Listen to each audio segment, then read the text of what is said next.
आपण 98चा पाढा कसा तयार करायचा हे पाहिलं। पुन्हा एकदा आणखीन एक उदाहरण म्हणून आपण या ठिकाणी 96चा पाढा कसा तयार करायचा झटकीपट हे पाहूयात। 96 आणि 100 याच्यामधला जर फरक पाहिला तर हा जो फरक येतो तो 4 फरक येतो। 96 मधून आपण या ठिकाणी 4च्या मायनसने मागे जाणार आहोत।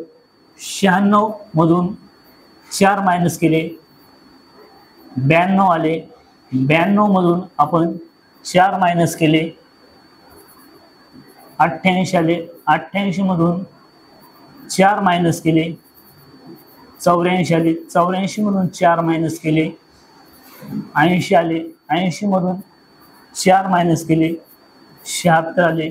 76 मधून 4 मायनस केले 72 आले। 72 मधून 4 मायनस केले 68 आले। 68 मधून 4 मायनस केले 64 आले।